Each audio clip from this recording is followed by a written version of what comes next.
Hello students, welcome to your class chemistry desk. आज की इस क्लास में हम लोग बात करेंगे नीट के प्रीवियस ईयर क्वेश्चंस के बारे में from the chapter coordination chemistry. तो बिना टाइम वेस्ट किए हुए चलो जल्दी से शुरू करते हैं हम लोग। तो पहला क्वेश्चन है, which of the following ligand is expected to be bidentated. तो यहाँ पे जो बाइडेंटेड दिया हुआ है उसका पहले तो मतलब समझते हैं कि बाइडेंटेड का मतलब क्या होता है। तो देखो यहाँ पे बाई का जो मतलब दे रखा है दैट इज टू। बाई का मतलब क्या होता है? टू।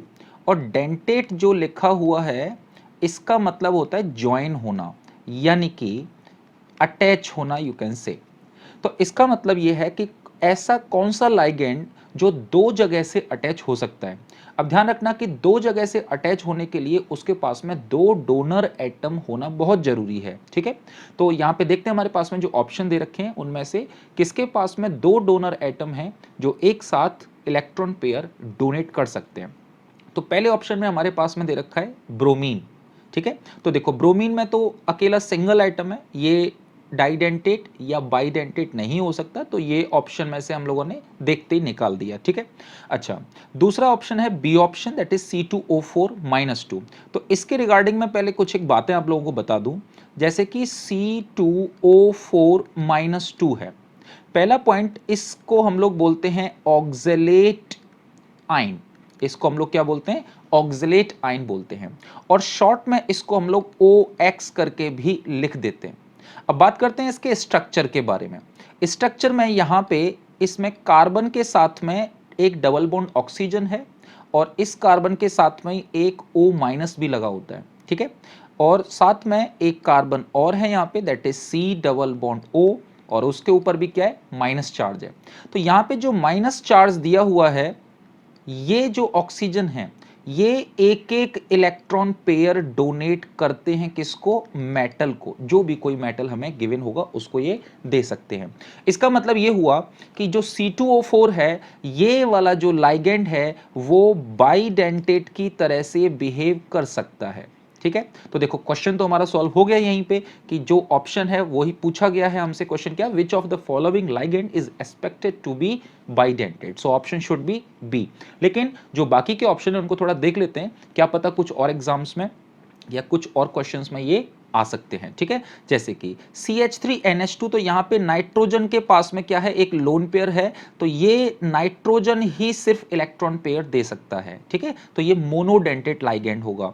और इधर CH3CN, तो देखो नाइट्रोजन की वैलेंसी टोटल कंप्लीट करो, 5 इलेक्ट्रॉन होते हैं इसके पास में। तो देखो एक दो, मैंने इलेक्ट्रॉन पेयर दो इलेक्ट्रॉन लगा दी, इलेक्ट्रॉन पेयर नहीं, एक इलेक्ट्रॉन पेयर है ये, और ये मेटल को इलेक्ट्रॉन दे सकता है। तो ये भी मोनोडेंटेट हुआ, यानी कि हमारे पास में केवल ऑप्शन बी है जो बाइडेंटेट या डाइडेंटेट लाइगेंड की तरह से बिहेव कर सकता है, ठीक है। नेक्स्ट क्वेश्चन, नेक्स्ट क्वेश्चन में है, ध्यान से पढ़ना क्वेश्चन को, उसके बाद में हम लोग आंसर करेंगे। A9 of acetyl acetone, AC इसकी शॉर्ट फॉर्म है, ठीक है। तो मैं यहां पे अंडरलाइन कर लूं पहले कि एसिटाइल एसीटोन, तो इसको हम लोग शॉर्ट में बोलते हैं AC। तो चलो क्वेश्चन थोड़ा बाद में पढ़ते हैं, पहले मैं इसके बारे में बता दूं कि एसिटाइल एसीटोन है क्या। तो देखो मैंने यहां पे लिखा एसिटाइल एसीटोन, ठीक है। तो ये दो चीजों से मिलकर के बना हुआ है, एक एसिटाइल ग्रुप है और एक एसीटोन है। तो एसीटोन के लिए जनरली हम लोग क्या लिखते हैं?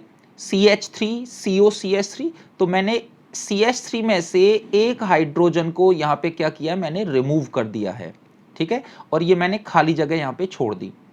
अब उस हाइड्रोजन को हटा करके हम लोग यहां पे एसिटाइल ग्रुप लगा देते हैं, that is CH3C double bond O। लो बन गया हमारे पास में क्या? Acetyl acetone. तो ये वाला हिस्सा है एसिटाइल और ये वाला हिस्सा है क्या? एसीटोन, ठीक है। इसको हम लोग शॉर्ट में क्या बोल देते हैं? AC इसी को बोल देते हैं, ठीक है। और इसने क्या काम किया? एक कोऑर्डिनेशन कंपाउंड बनाया कोबाल्ट के साथ में, जिसको हम लोग बोल रहे हैं चिलेट। तो यहां पे जो चिलेट वर्ड है उसका मीनिंग क्या है पहले वो देख लेते हैं। काफी इंपॉर्टेंट कंपाउंड्स होते हैं चिलेट कंपाउंड। चिलेट जनरली एक रिंग कॉम्प्लेक्स होता है, जो कॉम्प्लेक्स कंपाउंड है लेकिन जो रिंग फॉर्म में होते हैं उनको हम लोग चिलेट बोलते हैं, ठीक है। और रिंग कॉम्प्लेक्सेस यानी कि चिलेट कौन बनाता है? Basically formed by chelate ligands इनको बोला जाता है, ठीक है। कौन बनाता है? चिलेट लाइगेंड्स इनको बेसिकली फॉर्म करते हैं। अब चिलेट लाइगेंड्स कौन से हो सकते हैं, कॉन्सेप्ट क्या है उनका? तो चिलेट लाइगेंड जनरली या तो वो बाइडेंटेट होते हैं, या तो कैसे होंगे, वो बाइडेंटेट होंगे, यानी कि जो दो जगह से जुड़ सकते हैं, या फिर वो कैसे होते हैं, polydentate. You can say polydentate में ये ट्राइडेंटेट भी आ जाएंगे, टेट्राडेंटेट भी आ जाएंगे, वगैरह वगैरह, ये सारे आ जाते हैं, ठीक है।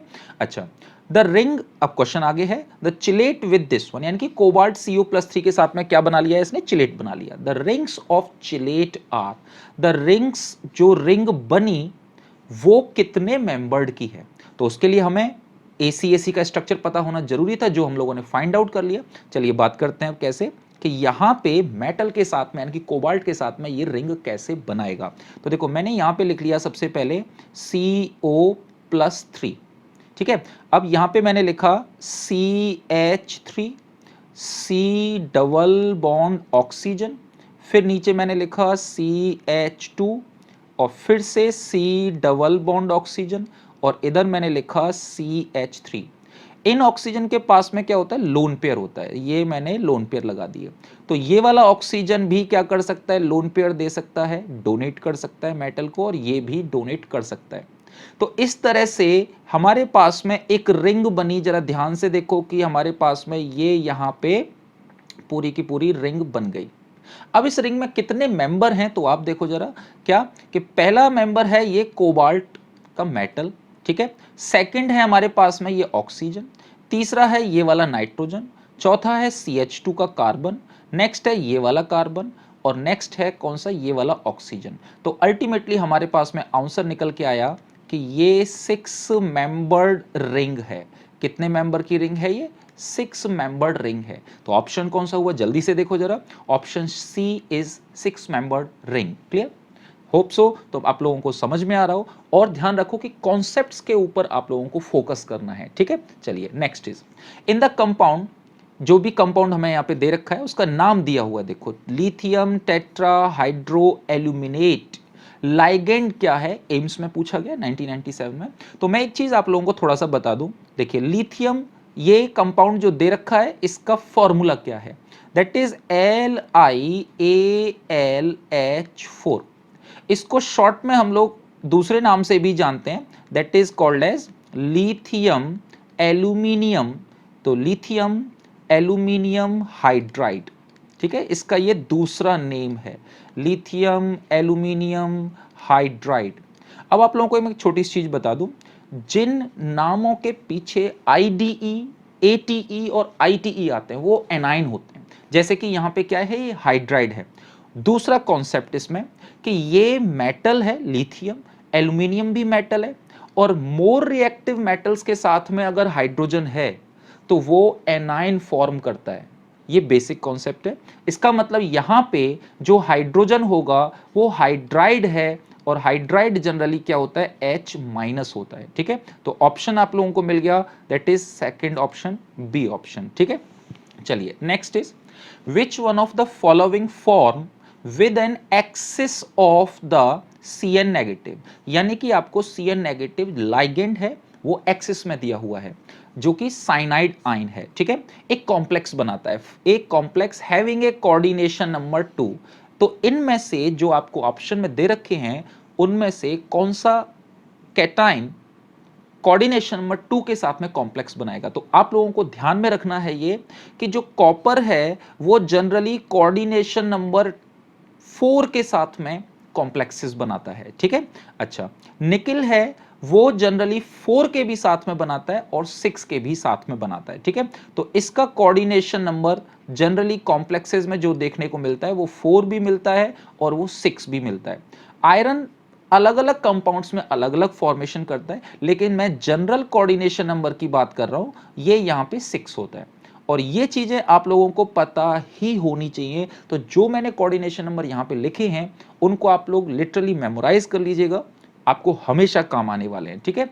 और ये कोऑर्डिनेशन नंबर 2 के साथ में शो करता है, ठीक है, सेकंड 2 कोऑर्डिनेशन नंबर होगा।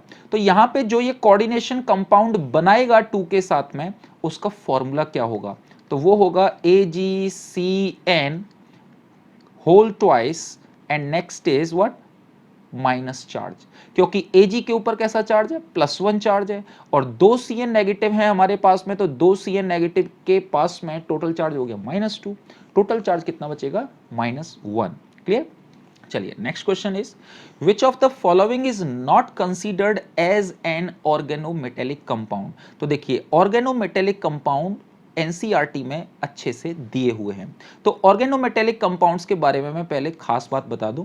ऑर्गेनोमेटेलिक कंपाउंड्स में जनरली एक खास टाइप का बॉन्ड होता है, ठीक है, और वो कौन सा बॉन्ड होता है, bond between carbon and metal, यानी कि कार्बन मेटल के साथ में जुड़ा होगा। They are generally called as organometallic compound. Organo means carbon से रिलेटेड हो गया, यानी कि कार्बन किसके साथ में जुड़ा होगा, मेटल के साथ में जुड़ा होगा। अब यहाँ पे जो ऑप्शंस दे रखे हैं उसमें देखते हैं कि कहां पे ऑर्गेनोमेटेलिक कंपाउंड यानी कि कार्बन और मेटल के बीच का बॉन्ड है, ठीक है। तो देखिए पहला ऑप्शन है हमारे पास में सिस्प्लेटिन। तो सिस्प्लेटिन के बारे में मैं आप लोगों को बता दूं, ये बहुत ज़्यादा इंपॉर्टेंट कंपाउंड है। तो सिस्प्लेटिन के बारे में थोड़ी बहुत एक्स्ट्रा इंफॉर्मेशन की भी बात करेंगे।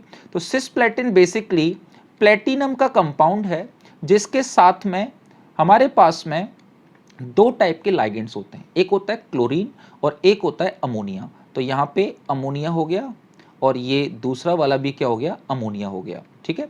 तो देखो ये जो कंपाउंड है इसको हम लोग बोलते हैं सिस्प्लेटिन, ठीक है, क्योंकि देखो दोनों Cl कैसे हैं, ये एक दूसरे के क्लोज हैं, अमोनिया दोनों एक दूसरे के क्लोज हैं, तो ये आइसोमर बन गया सिस आइसोमर, ठीक है। सिस्प्लेटिन का एक काफी ज्यादा इंपॉर्टेंट यूज पूछा जाता है, यानी कि ये कैंसर के ट्रीटमेंट में काम आता है। इस क्वेश्चन को बहुत अच्छे से कर लीजिएगा, और इस क्वेश्चन में जो एक्स्ट्रा इंफॉर्मेशन मैं दे रहा हूं ये कई बार पूछा जा चुका है, काफी सारे क्वेश्चंस में इंपॉर्टेंट होता है, कैंसर के ट्रीटमेंट में यूज किया जाता है। और भी क्वेश्चंस बनते हैं, जैसे कि प्लेटिनम के ऊपर यहाँ पे चार्ज कितना होता है प्लेटिनम के ऊपर, तो यहाँ पे प्लेटिनम के ऊपर कितना चार्ज है, +2 चार्ज है। साथ में यहाँ पे लाइगेंड्स पूछ लिए जाते हैं कि सिस्प्लेटिन के अंदर कौन कौन से लाइगेंड्स हैं, जैसे कि यहाँ पे दिखाई दे रहा है क्लोरीन है, क्लोराइड आयन जिसको हम लोग बोलते हैं, और अमोनिया है, ठीक है। तो ये इस तरह से क्वेश्चंस पूछ लिए जाते हैं। बात करते हैं सेकंड के लिए, दैट इज फेरोसीन। फेरोसीन, तो देखो हमें अगर ऑप्शन अगर देखना है, ठीक है, फेरोसीन CENE हटा देते हैं, ठीक है। अच्छा अब हमसे पूछा है not considered as organometallic compound, तो पहला ही ऑप्शन हमें मिल गया कि ऑर्गेनोमेटेलिक कंपाउंड नहीं है सिस्प्लेटिन, तो सिस्प्लेटिन ऑर्गेनोमेटेलिक कंपाउंड नहीं, ऑप्शन हो गया। लेकिन हमें क्या करना है कि क्वेश्चन के अंदर से भी नए क्वेश्चंस बन सकते हैं, तो एक बार देख लेते हैं बाकी के सारे ऑप्शंस को। तो फेरोसीन क्या होता है, बेसिकली फेरोसीन में एक 5 कार्बन की रिंग होती है, ठीक है, और 5 कार्बन की रिंग किसके साथ में जुड़ी होती है, आयरन के साथ में जुड़ी हुई होती है, और ये एक रिंग नहीं होती, ये 2 रिंग होती हैं, यानी कि ये सैंडविच स्ट्रक्चर है बेसिकली। और ये किसके साथ में जुड़ा होता है, ये आयरन के साथ में जुड़ा हुआ होता है। इसको बोलते हैं हम लोग क्या, फेरोसीन। यानी कि इस जगह पे आयरन किसके साथ में जुड़ा हुआ है, कार्बन के साथ में जुड़ा हुआ, और कार्बन कहां से आया, जो 5 मेंबर्ड की रिंग है वहां से आया, यानी कि ये एक ऑर्गेनोमेटेलिक कंपाउंड है। नेक्स्ट इज जी साल्ट, ठीक है। तो ये काफी ज्यादा पूछा जाता है अलग अलग टाइप से, जैसे कि यहां पे बस ऑप्शन में दे रखा है, लेकिन आप लोगों को इसके बारे में पता होना चाहिए, ठीक है। जी साल्ट बेसिकली है क्या, ये एक प्लेटिनम का ही कंपाउंड है।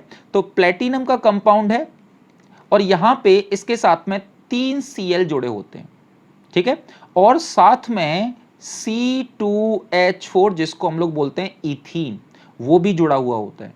इथीन एक न्यूट्रल कंपाउंड है, और साथ में प्लेटिनम के ऊपर यहां पे जो चार्ज होता है दैट इज +2। अब सोचो कि 3 Cl नेगेटिव है और +2 चार्ज है प्लेटिनम के ऊपर, तो एक नेगेटिव चार्ज बचा, और उस नेगेटिव चार्ज को बैलेंस करने के लिए काउंटर आयन है that is potassium. So this is basically the G salt, ठीक है।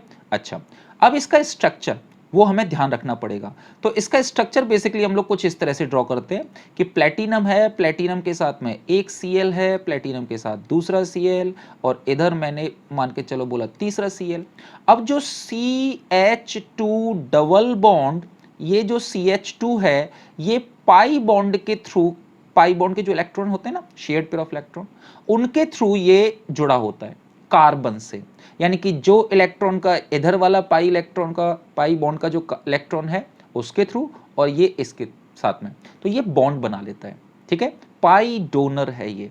तो यहां पे बेसिकली हमें कौन से टाइप का बॉन्ड मिलेगा, प्लेटिनम जुड़ा हुआ है कार्बन के साथ में, यानी कि ये क्या है, एक तरह से ऑर्गेनोमेटेलिक कंपाउंड है। नेक्स्ट बात करते हैं आरएमजीएक्स की, यानी ये ग्रिग्नार्ड रिएजेंट की। इसके बारे में आप सब लोगों को अच्छे से पता होगा, ग्रिग्नार्ड रिएजेंट। तो ग्रिग्नार्ड रिएजेंट का जनरल फॉर्मूला होता है RMGX। तो R क्या होता है यहाँ पे, ये कोई भी एलिफेटिक चेन हो सकती है, साइक्लिक चेन हो सकती है, बेंजीन की रिंग भी हो सकती है। इसका मतलब यहाँ पे जो भी बॉन्ड है वो मैग्नीशियम मेटल और कार्बन के बीच में है, यानी कि ये भी ऑर्गेनोमेटेलिक कंपाउंड है। तो ये जो सीरीज हम लोग कर रहे हैं ये 2021 के लिए काफी ज्यादा इंपॉर्टेंट होने वाली है। साथ में आप लोग जो 12th क्लास के एग्जाम जो अपीयर हो रहे हैं बच्चे 12th क्लास में, उनके लिए भी काफी ज्यादा इंपॉर्टेंट है, क्योंकि यार इस बार ना ऑब्जेक्टिव क्वेश्चंस काफी ज्यादा पूछे जाने वाले हैं। तो आप लोग ध्यान से पढ़ो, कॉन्सेप्ट्स को क्लियर करो, क्वेश्चंस को रटो मत, प्रैक्टिस है अच्छे से करो। चलिए नेक्स्ट क्वेश्चन की तरफ बढ़ते हैं। नेक्स्ट इज द लाइगेंड, देखिए अब क्वेश्चन आ गया यहां पे, लाइगेंड इन एंटी कैंसर ड्रग। तो आपसे क्या पूछे गए, बेसिकली लाइगेंड पूछे गए हैं एंटी कैंसर ड्रग, और उसका नाम दे रखा है सिस्प्लेटिन। देखिए प्रीवियस ईयर क्वेश्चन कौन सी ईयर में आया, और ये 2006 में आया हुआ है, यानी कि आप लोगों को या तो सेम क्वेश्चन मिलेंगे या उनके जैसे क्वेश्चन मिलेंगे। तो आप लोग अच्छे से प्रीवियस ईयर क्वेश्चंस को करके जाओ, बहुत सारे क्वेश्चंस आप लोगों को मिलने वाले हैं, ठीक है। तो देखिए अब आप लोग देखते ही बता दो, यहां पे तो मेरे को एक्सप्लेन ही नहीं करना है generally, that is ammonia and Cl, option first, clear, कुछ करना ही जरूरत नहीं पड़ी हमें। Next, which of the following is common donor atom in ligand. तो कॉमन डोनर एटम के बारे में अगर बात करेंगे लाइगेंड्स के अंदर, तो ज्यादातर जो लाइगेंड्स हैं उसमें हम लोग कार्बन पढ़ते हैं, नाइट्रोजन पढ़ते हैं, ऑक्सीजन पढ़ते हैं, सल्फर पढ़ते हैं, सल्फर वाले के साथ में भी होता है सल्फाइड जैसे कि, लेकिन आर्सेनिक नहीं होता। तो ऑप्शन में देखो नाइट्रोजन हमारे पास में होता है, ऑक्सीजन हमारे पास में होता है अच्छे डोनर एटम्स के लिए जनरली। तो option D is both B and C is the option, clear. चलिए next is potassium ferrocyanide, potassium ferrocyanide is. तो देखिए इस क्वेश्चन में एक तो आप ऑप्शन तो हम लोग देख ही लेंगे, लेकिन मैं एक काफी इंपॉर्टेंट बात भी बताने वाला हूं, ठीक है। पोटेशियम फेरोसाइनाइड चूंकि आप लोग कोऑर्डिनेशन कॉम्प्लेक्स कर रहे हो, तो यहां पे ये नॉर्मल साल्ट तो है नहीं है, और ये डबल साल्ट भी नहीं है, आप लोगों को इतना पता होगा, ये मिक्स्ड साल्ट भी नहीं है। तो option is simple, that is it is a complex salt, ठीक है। अच्छा मैं यहां पे कुछ एक खास बात बता रहा हूं, देखो एक कंपाउंड होता है potassium, potassium ferrocyanide, clear, ferrocyanide, और एक दूसरा कंपाउंड भी होता है सिमिलर नेम के साथ में, दैट इज पोटेशियम फेरीसाइनाइड। तो इन दोनों में हम लोग डिफरेंशिएट कैसे करेंगे, अगर हमसे कुछ क्वेश्चन पूछ लिया जाए रिगार्डिंग वीबीटी वगैरह वगैरह, सीएफटी पे भी पूछ सकता है। तो देखिए ये जो फेरो लिखा हुआ है इसका मीनिंग होता है कि यहां पे जो आयरन है वो +2 चार्ज में है, और यहां पे जो फेरी लिखा हुआ है इसका मतलब है कि ये Fe+3 चार्ज में है। बस यही की पॉइंट है यहाँ पे। अब देखिए मैं इसका फॉर्मूला बनाता हूं, यानी कि हमारे पास में पता है कि साइनाइड है तो ये लाइगेंड है, साइनाइड है ये हमारे पास में गिवन लाइगेंड है, और ये चीज मैंने अभी प्रीवियस क्वेश्चन में ही बताई थी कि इस आयरन का जनरल कोऑर्डिनेशन नंबर कितना होता है, 6 होता है। तो इस वाले आयरन का भी जनरल कोऑर्डिनेशन नंबर कितना होगा, that is 6, general coordination number. यहां पे भी साइनाइड क्या है, साइनाइड एक बेसिकली यहां पे लाइगेंड है, यानी कि आपको आयरन को जोड़ना है किसने के साथ में, आयरन को जोड़ना है 6Cn के साथ में। ये लीजिए हम लोगों ने जोड़ दिया, ठीक है, और कोई लाइगेंड है नहीं, आप लोग देख सकते हो। नेक्स्ट इज, अब देखो 6Cn के पास में, 6Cn के पास में 6 नेगेटिव चार्ज और +2 चार्ज है आयरन के पास, तो टोटल चार्ज कितना बचेगा यहां पे स्क्वायर ब्रैकेट के बाहर -4, क्योंकि -6 +2 तो -4 बचेगा। तो और बाहर न्यूट्रलाइज करने के लिए सिर्फ पोटेशियम दे रखा है, तो पोटेशियम के ऊपर होता है +1 चार्ज, तो टोटल चार्ज कितना बचेगा, टोटल चार्ज कितना होना चाहिए, बाहर की साइड में +4 होना चाहिए। इस वजह से हम लोगों ने K4 लिख दिया। तो ये आपका सिंपल सा फॉर्मूला हो गया, दैट इज पोटेशियम फेरोसाइनाइड। अच्छा इसकी बात कर लेते हैं। तो आयरन के पास में हमें कितने CN लगाने हैं, 6 CN लगाने हैं, लेकिन 6 CN के ऊपर हो गया माइनस का 6 चार्ज, लेकिन उसको काउंटर कौन कर रहा है यहाँ पे, Fe+3। तो टोटल चार्ज कितना बचना चाहिए यहाँ पे, -3 बचना चाहिए। और एक पोटेशियम के ऊपर कितना होता है, +1 चार्ज, और पोटेशियम बाहर है स्क्वायर ब्रैकेट के, तो पोटेशियम कितने होने चाहिए, 3 पोटेशियम होने चाहिए, यानी कि K3FeCN6 is the formula of potassium ferricyanide and potassium ferrocyanide, that is K4FeCN6। Clear. चलिए next question is EDTA has the coordination number. ये डायरेक्ट क्वेश्चन है एक, और देखिए कितना ज्यादा इंपॉर्टेंट है कि 2004 AFMC में पूछा गया है, 2007 में सेम क्वेश्चन रिपीट हुआ है, फिर MPPET में 2011 में क्वेश्चन रिपीट हुआ है। यानी कि आप लोग पूरा का पूरा फोकस डालो, थ्योरी अच्छे से क्लियर करो, कॉन्सेप्ट्स क्लियर करो, और साथ में प्रीवियस ईयर के क्वेश्चंस अच्छे से करके जाओ। ठीक है, तो देखो EDTA के बारे में कुछ और भी बातें कर लेते हैं। ऑप्शन तो हम लोग, आप खुद सोचना कि ऑप्शन क्या हो सकता है। ठीक है, हो सकता है आप लोगों को पता हो सकता है कुछ लोगों को ना पता हो। तो देखिए EDTA, तो EDTA की सबसे पहला पॉइंट की फुल फॉर्म क्या है। तो EDTA का फुल फॉर्म है ethylene diamine, ethylene diamine tetra acetate. Clear, ये इसका फुल फॉर्म है। अब इसका स्ट्रक्चर क्या है, तो देखिए इथाइलिन डाइअमाइन में एक CH2 और एक CH2। ठीक है, इथाइलिन, इसके साथ में डाइअमाइन है, यानी कि इधर भी NH2 लगा होगा और इधर भी NH2 लगा होगा। तो ये NH2 के साथ में मैंने क्या किया, 2 खाली जगह छोड़ दी। अब मैंने इथाइलिन डाइअमाइन का डेरिवेटिव बनाया, और डेरिवेटिव में क्या मैंने क्या काम किया कि एसीटेट आयन। तो देखिए जब मैं डेरिवेटिव बनाऊंगा, अभी मैं बता दूंगा कि क्या क्या स्ट्रक्चर बेसिकली होते हैं, और ये मैंने कुछ इस तरह से स्ट्रक्चर लिख दिया। ठीक है, ये है एसीटेट आयन, C+O ऑक्सीजन, और ये नेगेटिव चार्ज यहाँ पे, और ये इसका मतलब 2 इलेक्ट्रॉन है। नाइट्रोजन के पास में भी क्या होते हैं, एक एक इलेक्ट्रॉन पेयर होता है। सेम चीज हम लोगों ने यहाँ पे लिख दी, CH2 C ऑक्सीजन, ऑक्सीजन, और इसके ऊपर नेगेटिव चार्ज। और ऐसे ही हम लोग यहाँ पे भी लिख देते हैं CH2 C+O, और ये ऑक्सीजन के ऊपर नेगेटिव चार्ज।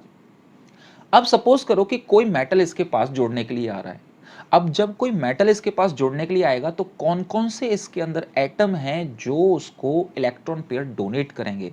तो देखिए एक तो ये ऑक्सीजन है जो ये दे सकता है नेगेटिव वाला, और एक ऑक्सीजन ये वाला है जो इसको इलेक्ट्रॉन पेयर दे सकता है। ठीक है, और एक नाइट्रोजन ये वाला है जो उसको इलेक्ट्रॉन पेयर दे सकता है। एक नाइट्रोजन के पास ये वाला इलेक्ट्रॉन पेयर है, इस वाले ऑक्सीजन के पास में ये वाला इलेक्ट्रॉन पेयर है, और इस वाले ऑक्सीजन के पास में ये वाला इलेक्ट्रॉन पेयर है। स्ट्रक्चर बड़ा डरावना सा लग रहा होगा आपको, लेकिन आप टुकड़ों में इसको सीखो। इथाइलिन डाइअमाइन यहाँ पे जो दे रखा है, इथाइलिन डाइअमाइन, इसके अंदर आपने 4 एसीटेट आयन लगा दिए हैं। ठीक है, अब वो डेरिवेटिव है, जुड़ने के लिए हमें हाइड्रोजन निकालने पड़ेंगे, यानी कि यहाँ पे 6 जगह से 6 डोनर एटम इलेक्ट्रॉन पेयर देते हैं। इसका मतलब वही पूछा है कि इसका कोऑर्डिनेशन नंबर क्या होता है। तो कोऑर्डिनेशन नंबर थोड़ा सा मैं आप लोगों को बता दूं, यानी कि नंबर ऑफ डोनर एटम को रिप्रेजेंट करता है। नंबर ऑफ डोनर एटम को बेसिकली क्या करेगा, ये रिप्रेजेंट करेगा। और यहां पे इसके पास नंबर ऑफ डोनर एटम कितने हैं, 6 हैं। तो यानी कि ऑप्शन आपके पास में हुआ डी ऑप्शन। क्लियर, ध्यान से देखिएगा इस क्वेश्चन को। और एक और बात, EDTA के ऊपर जनरली क्या होता है, चार्ज कितना होता है। तो देखो यहां पे आपने क्या देख रहे हो कि ऑक्सीजन के ऊपर एक नेगेटिव चार्ज, यहां पे एक नेगेटिव चार्ज, यहां पे एक नेगेटिव चार्ज, यहां पे और एक नेगेटिव चार्ज यहां पे। तो जनरली यहां पे EDTA के पास में -4 चार्ज होता है। ठीक है, चलिए next question. In the complex ion CONH3 6, अब ये कोई भी एक कॉम्प्लेक्स आयन दे रखा है हमें। The NH3 molecules are linked to the central metal. ये डायरेक्ट क्वेश्चन मेरे को लग रहा है। तो यहां पे आपसे बॉन्ड पूछा है। अब चूंकि आप कोऑर्डिनेशन केमिस्ट्री कर रहे हो, और कोऑर्डिनेशन केमिस्ट्री में कोऑर्डिनेट बॉन्ड्स ही मिलते हैं। ठीक है, तो सिंपल ऑप्शन है क्या है, थर्ड ऑप्शन। AFMC 2010 में पूछा गया है। कोऑर्डिनेशन केमिस्ट्री में कोऑर्डिनेशन कॉम्प्लेक्सेस पढ़ते हैं, और कोऑर्डिनेशन कॉम्प्लेक्सेस में लाइगेंड्स किससे जुड़े होते हैं, मेटल के साथ में। यानी कि लाइगेंड जॉइन टू मेटल किसके थ्रू जुड़े होते हैं, to metal by coordinate bond. किसके थ्रू जुड़ेंगे वो? कोऑर्डिनेट बॉन्ड के थ्रू जुड़ेंगे। ये काफी इंपॉर्टेंट पॉइंट है, ठीक है। तो ये डायरेक्ट क्वेश्चन है, हम लोग जनरली पढ़ते भी हैं इसको पॉइंट्स में, ठीक है। चलिए next is number of ions. काफी इंपॉर्टेंट है, कई बार पूछा जा चुका है। देखिए 1990 में पूछा, कितना पुराना क्वेश्चन है। फिर 2000 में रिपीट हुआ 10 साल के बाद में, ठीक है। फिर 2011 में पूछा गया। तो पुराने क्वेश्चंस इसलिए काफ़ी ज़्यादा इंपॉर्टेंट होते हैं कि वो पूछ लिए जाते हैं, ठीक है। लेकिन बहुत बेसिक क्वेश्चन है, मोल कॉन्सेप्ट में पूछा जाता है ये वाला क्वेश्चन। तो देखिए K4 और इधर ये जस्ट अभी मैंने बताया था आप लोगों को। अब अगर इसका मैं नाम आप लोगों से पूछूं, आप लोग खुद से मेमोराइज करो कि इसका नाम क्या होना चाहिए। कि यहाँ पे Fe+2 है तो पोटेशियम फेरोसाइनाइड, ठीक है। हो सकता था आप लोगों को वो नाम दे देता, जस्ट अभी फॉर्मूला नहीं देता, डायरेक्ट पूछ लेता, तो फिर कैसे करते, तो काम आया हमें, ठीक है। यानी कि आप क्वेश्चन में से क्वेश्चन बनाओ, आप उस एग्जामिनर के माइंड को रीड करो कि वो क्या पूछ सकता है वो, या क्या पूछना चाह रहा है वो, ठीक है। अच्छा देखिए, ये जो भी स्क्वायर ब्रैकेट के बाहर होता है उसको हम लोग बोलते हैं काउंटर आयन, और ये आयोनाइजेबल होता है। तो यहां पे ये भी कैसा होगा? आयोनाइजेबल होगा। लेकिन ये जो कॉम्प्लेक्स है ये नॉन आयोनाइजेबल है। ये कैसा होता है? नॉन आयोनाइजेबल कॉम्प्लेक्स होता है, ठीक है। नेक्स्ट, तो इसका मतलब ये हुआ कि अगर इसको मैं ब्रेक करूं तो यहां पे मेरे को 4k पॉजिटिव आयंस मिलेंगे, और साथ में मेरे को एक ये कॉम्प्लेक्स आयन मिलेगा। अब देखो जरा यहां पे कि 4k पॉजिटिव है तो टोटल चार्ज यहां पे कितना आएगा? 4, क्योंकि टोटल चार्ज शुड बी 0, और यहां पे 0 है भी है। तो टोटल मेरे को कितने आयंस मिले? That is 5 ions. तो मेरे को टोटल आयंस कितने मिले? 5 आयंस मिले, ठीक है। तो ऑप्शन कौन सा आ जाएगा हमारे पास में? डी ऑप्शन हो जाएगा। देखिए कितना आसान से क्वेश्चन आ रहा है। Next is among the following which are ambidentate ligand, which are ambidentate ligand। तो देखिए मैं आप लोगों को पहले एम्बीडेंट का मतलब बता देता हूं कि क्या मतलब होता है, ठीक है। देखिए एम्बीडेंटेट लाइगेंड और डाइडेंटेट लाइगेंड में थोड़ा सा डिफरेंस है, बच्चे बहुत ज्यादा कंफ्यूज होते हैं। एम्बीडेंटेट लाइगेंड, ठीक है। तो पहले बात करते हैं एम्बीडेंटेट लाइगेंड की। एम्बी का मतलब होता है यहां पे 2, ठीक है। लेकिन मैं थोड़ा सा डिफरेंस बता दूं कि एम्बीडेंटेट लाइगेंड्स के पास में 2 डोनर एटम होते हैं। कितने एटम होते हैं? 2 डोनर एटम होते हैं। ध्यान से सुनिएगा, बहुत इंपॉर्टेंट बात है। लेकिन दोनों डोनर एटम एक साथ डोनेट नहीं करते, ठीक है। यानी कि दोनों डोनर एटम में से one atom donate electron pair, एक पेयर जाता है, एक इलेक्ट्रॉन नहीं जाता, एट ए टाइम, एक बार में एक ही केवल क्या करेगा? इलेक्ट्रॉन पेयर डोनेट करेगा। और साथ ही साथ में थोड़ा सा यहां पे एग्जांपल की भी बात कर लेते हैं। मैं अपनी तरफ से एग्जांपल बता देता हूं। फॉर एग्जांपल जैसे कि Cn नेगेटिव, तो यहां पे नेगेटिव चार्ज का मतलब इलेक्ट्रॉन पेयर किसके पास में? कार्बन के पास में भी है और नाइट्रोजन के पास में भी है। तो अगर ये मेटल के साथ में बॉन्ड बनाएगा तो कार्बन भी डोनेट कर सकता है। लेकिन देखिए डोनर एटम तो 2 हैं, लेकिन डोनेट केवल एक ही कर रहा है। और साथ में यहां पे मेटल के साथ में जो बॉन्ड बना सकता है वो नाइट्रोजन भी बना सकता है। फिर से जो मैंने बात बोली कि एक एटम डोनेट करेगा इलेक्ट्रॉन पेयर, लेकिन एक बार में एक ही केवल, दोनों एक साथ नहीं करेंगे। और यही डिफरेंस होता है किसके साथ में? डाइडेंटेट के साथ में। डाइडेंटेट कह लो या फिर बाइडेंटेट कह लो, एक ही बात है, ठीक है। यहां पे भी क्या होते हैं? 2 डोनर एटम होते हैं, 2 डोनर एटम होते हैं। लेकिन बोथ एटम, बहुत इंपॉर्टेंट पॉइंट है, both atom donate at same time, यानी कि एक साथ ही क्या कर देते हैं? वो डोनेट कर देते हैं। जैसा कि मैंने पहले ही क्वेश्चन बताया था, C2O4-2 ऑक्सलेट आयन दोनों एक साथ डोनेट कर रहे थे, ठीक है। और यहां पे एक बार में एक ही करता है, that is a basic difference. तो यहां पे बात करते हैं, देखिए जरा कौन कौन सा हो सकता है। अच्छा दूसरा एग्जांपल मैं एक और बता दूं अभी। यहां पे एक होता है NO2-।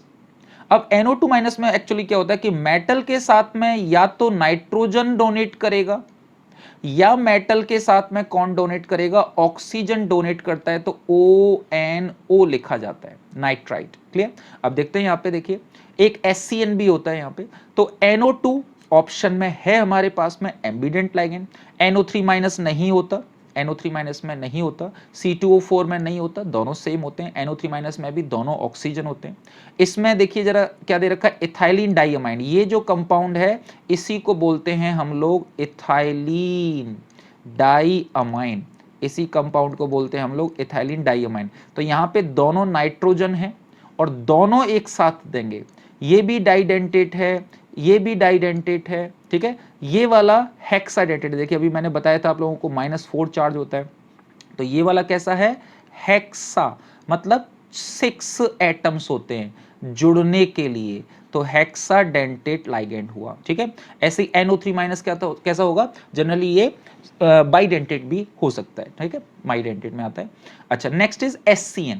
तो SCN यहां पे जो दे रखा है, SCN कैसा होगा, ये एम्बिडेंट लाइगेंड है। तो इसमें दो ऑप्शन दे रखे हैं आपको, NO2 माइनस और SCN माइनस, ठीक है। चलिए, तो ऑप्शन हमारे पास में देखो जरा, नीचे वाला ऑप्शन देखो, तो फर्स्ट एंड फिफ्थ होना चाहिए, first and fifth E option हमारे पास में दिया हुआ है। तो ये दोनों के दोनों क्या हैं, एम्बिडेंट लाइगेंड हैं, ठीक है। चलिए, next is the ligand is, काफी अच्छा क्वेश्चन है। देखो यहां पे पहले इसको ओपन कर लेते हैं कि यहां पे बोला जा रहा है कि एक नाइट्रोजन है और ये होल थ्राइस है इसका, तो एक नाइट्रोजन के साथ में ये जुड़े हुए हैं। तो देखो नाइट्रोजन के पास में लोन पेयर है और यहाँ पे क्या जुड़ा हुआ है, CH2 CH2 और ये NH2। तो देखिए इस वाले नाइट्रोजन के पास में भी क्या होगा, इलेक्ट्रॉन पेयर होगा, यानी कि ये भी डोनेट कर सकता है, ये भी डोनेट कर सकता है। फिर क्या आ जाएगा, CH2 CH2 और ये NH2 आ जाएगा, ठीक है। और ये वाला इलेक्ट्रॉन पेयर है तो ये भी डोनेट कर सकता है, ऐसे ही इधर भी आ जाएगा। तो आप लोगों को ये मैंने तो ओपन करके दिखा दिया, आप लोगों को ये डायरेक्ट थोड़ा जल्दी जल्दी सोचना होगा, तो क्वेश्चंस बड़े आसान आसान हैं। तो देखिए 4 एटम्स हैं जो डोनेट कर सकते हैं। तो आप देखिए जरा ये कितनी जगह से जुड़ सकता है, 4 जगह से जुड़ सकता है, तो ऑप्शन कौन सा हो जाएगा, टेट्राडेंटेट हो जाएगा। Okay, next question is which one is ambient ligand. अब आप लोग देखते ही पहचान सकते हो, मैं जस्ट अभी पीछे बता चुका हूं, जैसे कि 2006 में पूछा जा चुका है, फिर 2010 में पूछा जा चुका है, ठीक है। तो देखिए CN डायरेक्ट ऑप्शन है, H2O मोनोडेंटेट है, NH3 नहीं है, ठीक है, SO3-2 नहीं है। Next question is which of the following ligand form A chelate. इनमें से कौन सा लाइगेंड क्या बनाएगा, चिलेट बनाएगा। तो देखिए चिलेट के बारे में मैं आप लोगों को पहले ही क्वेश्चन में बता चुका हूं, तो यहां पे सीधा सीधा ऑप्शन है ऑक्जेलेट। तो देखिए एसीटेट आयन नहीं बनाता, एसीटेट का फॉर्मूला क्या है, CH3C डबल बॉन्ड ऑक्सीजन और ये माइनस चार्ज, तो केवल ये इस ऑक्सीजन के थ्रू ही डोनेट करता है। साइनाइड आयन है, ये भी मोनोडेंटेट है लेकिन एम्बिडेंट लाइगेंड है, तो कोई दिक्कत नहीं है। मोनोडेंटेट उनको बोलते हैं जो एक एटम के थ्रू जुड़े होते हैं। और अमोनिया है, तो अमोनिया भी क्या है, केवल मोनोडेंटेट लाइगेंड की कैटेगरी में आता है, NH3, और ये भी क्या होगा, एक के थ्रू जुड़ेगा। तो यहां पे ऑक्जेलेट सीधा सीधा ऑप्शन हो गया, ठीक है।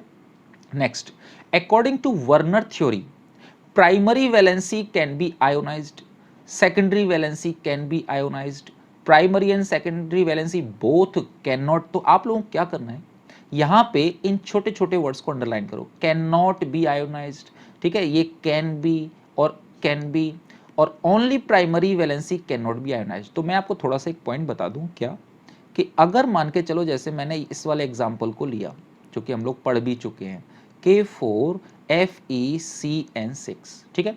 तो देखिए ये जो वैलेंसी होती है इसको मैं बोलता हूं प्राइमरी वैलेंसी, मतलब वर्नर ने जो बोला था ये है प्राइमरी। और ये जो लाइगेंड्स है ना, ये होते हैं सेकेंडरी वैलेंसी। ये कैसे होते हैं, सेकेंडरी वैलेंसी होते हैं। तो अब जो आयोनाइजेबल है ये मैं बता चुका हूं आप लोगों को कि आयोनाइजेबल कौन सा है, प्राइमरी वाला है, सेकेंडरी वाला आयोनाइजेबल नहीं है। तो primary valency can be ionised, लेकिन सेकेंडरी वैलेंसी, तो ये ऑप्शन गलत हो गया, ठीक है। ये दोनों ही नहीं किए जा सकते आयोनाइज, ये भी गलत है। Only primary valency can not be, देखो फिर से क्या दे रखा है, कैन नॉट बी, तो ये भी गलत है, यानी कि option first is right option, ठीक है। Next, a group of atom can function as ligand, यानी कि एक कोई भी ग्रुप ऑफ एटम है वो लाइगेंड की तरह से एक्ट कर सके, उसके लिए जरूरी क्या है, कब ओनली व्हेन, अंडरलाइन करो या सर्कल करो।